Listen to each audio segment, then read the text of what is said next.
Well, folks, Forza Horizon 6 looks as I expected. It's not necessarily a bad thing, but y'all know my thoughts on Forza Horizon 5, and if you don't, the videos and such are still up. And to kind of summarize this video, my thoughts on Forza Horizon 6 are kind of similar, really. Uh, to begin with, this is going off the new footage that was from the Xbox Showcase or whatever it's called, and we got a fair bit of cool stuff. I mean, we got to see some actual gameplay. We got to see some cinematics, Tokyo and Fuji Mountain in the backgrounds, the cars bouncing around and stuff, and the off-roady bits, and a lot of cool stuff there in terms of the actual map and the cars, and also some cool features with the added stuff for accessibility options. It's again, I've said before, it seemed like Forza Horizon 6 would be the leading bet if there's ever a racing esport in the Paralympics, and continue with that. And then other things too, like the Russ, I think it's called, which it seems like they've had before, but they're like revamping it or whatever, kind of doing it like the Crew 2 has with the Mad Challenges, revamping it, kind of a thing like that. And proximity radar, I guess, for new stuff. I'm not gonna act like I memorized every tiny little detail of the trailer. Theoretically, I could just go through the trailer one by one, but this ain't really the point of analysis as much more just my general thoughts and analyzing individual things. Because frankly, I expect this to probably be the best racing game, at least until a set of Corsa Evo. And that's really caught me good. Overall, though, my main complaint of Horizon 5 and 4 to some extent too, but 5 especially more, so there's a trend starting, is just the overall corporateness to it. Just the sterile and just so much trying to get you to buy stuff and so little actual unique driving the genre forward or telling a compelling story type of thing. Initially, when I played 5, my main complaint was the story was dull, but as it went on, my main complaint was just the way too just corporate nature of it. I don't know if you'd outright say greed because they gave some stuff for free, but I mean, here's a good example of it as a whole. While I'm sure we're going to get some free cars on Horizon 6, it's starting with 550 cars. Horizon 5 is ending with around 850 cars. You have to think that some of those 300 are probably just going to be paid later on, aren't you? I have a hunch, folks. I have a hunch. Nothing's guaranteed of that, but given that there's an entire 300 gone, I'd say there's a pretty good chance at least some of those are going to be outpaid. And even the ones that ain't, I'm sure it's going to be a whole heck of a heap of grinding, various events and stuff. You have to have a limited time fear of missing out type thing, and it's just going to be one of those things that if it ain't outright having to buy it with your credit card, you're buying it with your time. And it's for the most part going to be doing a lot of meaningless challenges that a lot of people don't like in the Horizon Open or whatever it may be too. Overall, as I played the game, probably the weakest part of 5 was just the monotony of the weekly challenges and stuff. I can't remember if the Open is specifically the like rivals events, like the racing online, or if it was the whole thing, like with the monthly challenges to ultimately get enough points to get the car. I can't remember exact wording. I haven't played it since the whole debacle, like I've said before, with the credit card. But even still, that kind of goes into the corporate parts too, as well. I know credit card things suck. I doubt I would have played for more than maybe a year or so longer. Is why I don't know the exact date, because again, I wasn't playing by then. Xbox made it a thing now to where um, Xbox Game Pass Ultimate, which as of now seems to be the only way in which you can both get Horizon 6 and online, because that's how it is right now with Horizon 5, is $30 a month. So almost half the price of a game, and I would hope by now Forza Horizon 5 is less than $70. So to some extent over half the price of a game, I would assume. And you can't even directly get the Microsoft points for it. You can indirectly get gift cards with the points, but that's taking even longer now. Essentially, even if you have Game Pass, there's no way whatsoever you can continue it month by month with the points. I'm not 100% sure, but it's not even looking like I'll be able to have it every other month either, because when the one month you get more points while you have the Game Pass, the next month you get less points, because even the points in which you get to get the Game Pass, some of which are gate kept behind the Game Pass. So I have a feeling that's going to hurt sales, or I guess not really sales, but plays of Horizon 6 right there. Is it just, they made it such a terrible offer with the Game Pass, probably all in all, the most player base from Horizon 5, it was for me. Wasn't really ever against buying the game itself, but when you needed to get at least a version of the Game Pass to then play online, it made sense, instead of paying real money for the game, to just go ahead and grind that much more points for the other Game Passes. Well, but now you can't really grind the points, you then have to get gift cards instead of the thing itself, and it takes a lot longer to do that now than a month-off basis before. I'm sure you get where I'm going with it. It's going to be hindered a lot with that. They may be saying, oh, well, there's a PlayStation 5 port. They're just saying in general with that later this year. And also, the big problem with that is that we don't know what systems are coming.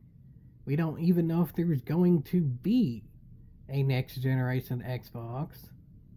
So, while it may be coming out initially on Xbox, if there ain't going to be a next generation Xbox to get its enhanced version or enhanced settings or whatever you want to call it, those who then get it at launch on Xbox are going to be screwed. And as of now, it seems more likely than not that there ain't going to be a next generation Xbox. So everybody on Xbox thinking of getting it, paying the real money for it, not just through Game Pass.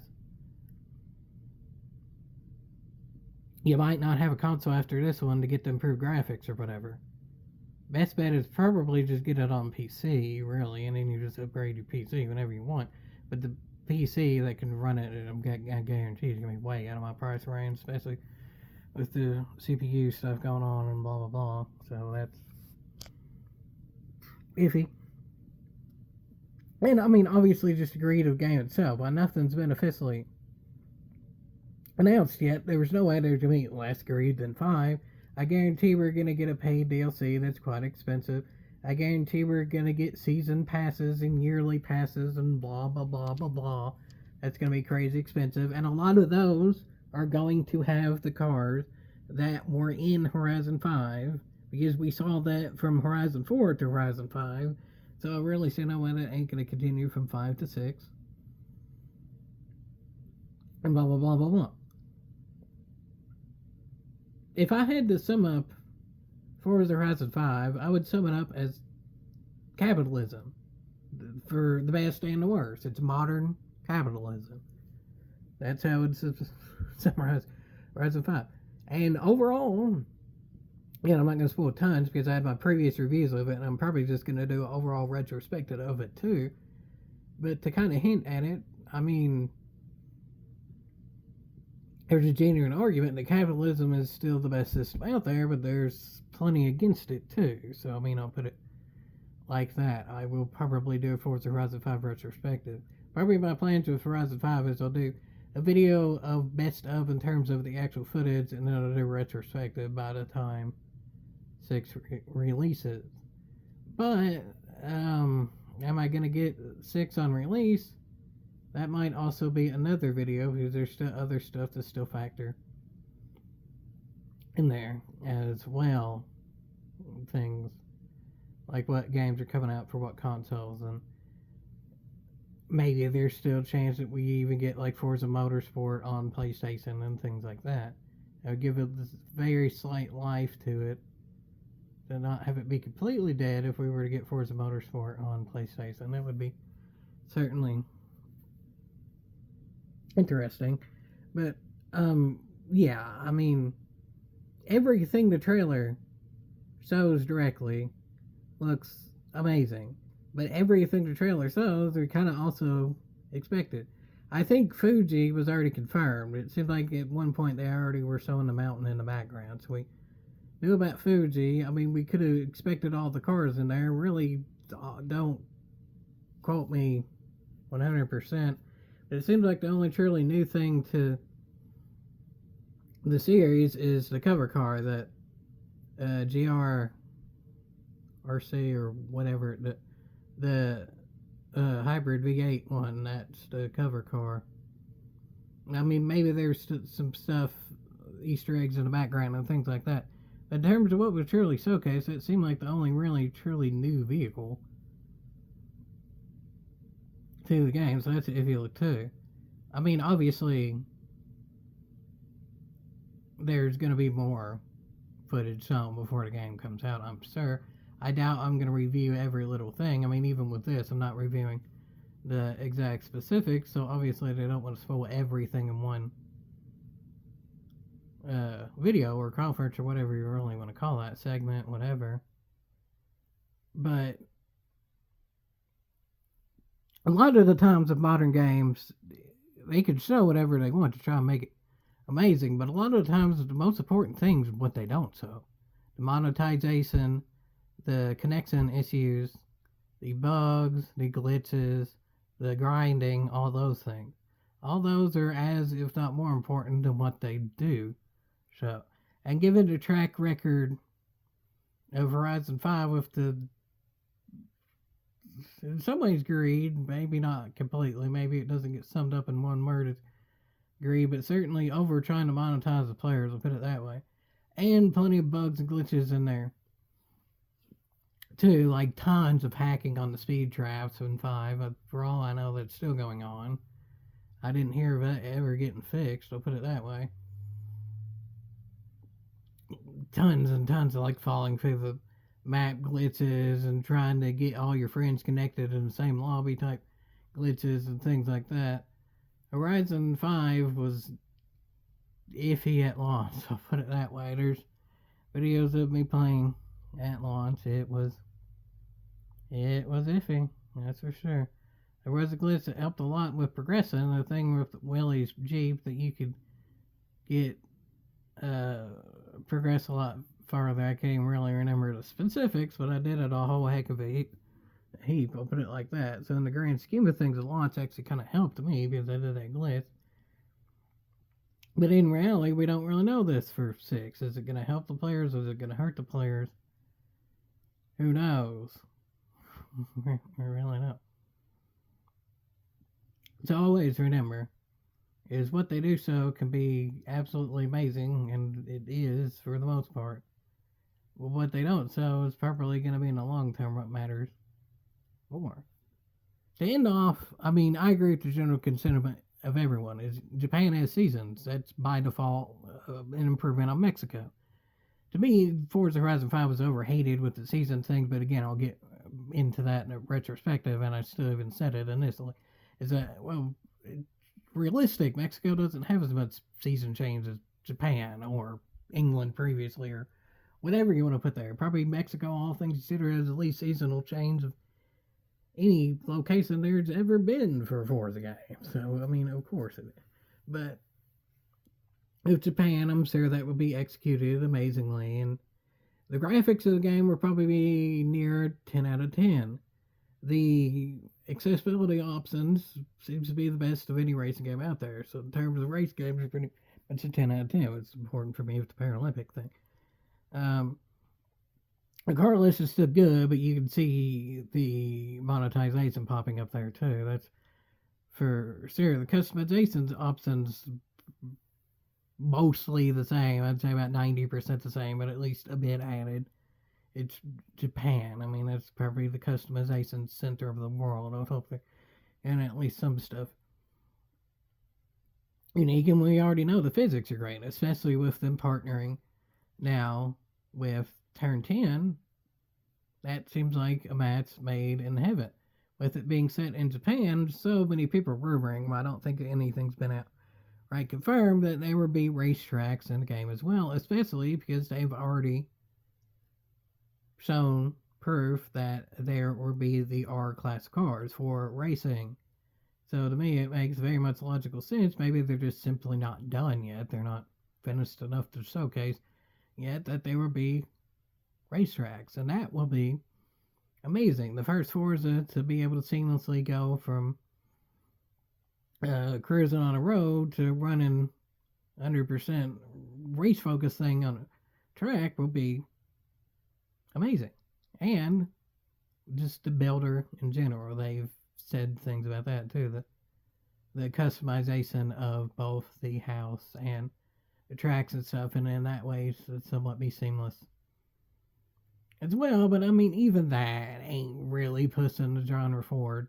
The Crew 1 had real life racetracks. They were not even remotely to scale, but if you want to go back to the Crew 1, two off my head is they had Laguna Seca and Sebring. There might have been more. I can't remember for sure, but the two off my head were Laguna Seca and Sebring. I mean, the early test drives had the houses and stuff. So, all things considered,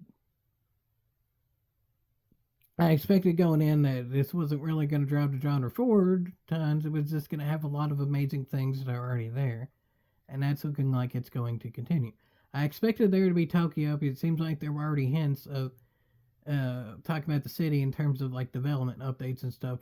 There were no images or whatever of it. The people talk about the development of it. We're talking about advancements with city stuff, and there were already rumors about the seasonal changes, because it only made sense if there were seasons in 4 and 5, there would be in 6. So you kind of just do your own geographic research with seasonal stuff. Again, Fuji was already confirmed because there was the mountain in the background, and we don't really have anywhere close to full car list yet. That will come, or track list maybe, will come in the future. So, I mean, again, you can look at my past videos about early reviews of Horizon 5, which will be a fair bit different than ultimately what I will do a retrospective on as well. But I will still say, again, not to spoiler much or rehash much, spoiler much for future rehash past, but overall, when things are working well, again, kind of back to the capitalism reference, when things are working well, it's good. I like Horizon 5. It has a lot of nice features and some things better than about any other game does. I'm sure 6 will continue that. I'm not at all expecting 6 to be a bad game. In fact, in some ways, I'm sure it'll be better than 5. In a few ways, it might be better than all of them, but I'm also expecting in some ways it will be worse than all of them, the mainly being the monetization. So, I mean, overall, I'm impressed with what I saw, but I figured I would be. I've said before, of Gran Turismo, hopes versus expectations are a large gap of Gran Turismo over recent years. I've learned to have a big gap between hopes and expectations.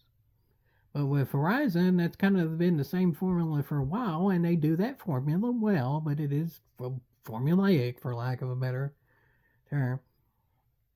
My hopes versus expectations are a whole heck of a heap closer than in terms of comparing it to like Gran Turismo. So my hopes are 9 out of 10 ish. My expectations are 8 out of 10 ish. So I'll kind of end it with that, and with probably the whole salt shaker, not even just a grain of salt, because there's a whole heck of a heap I haven't seen yet.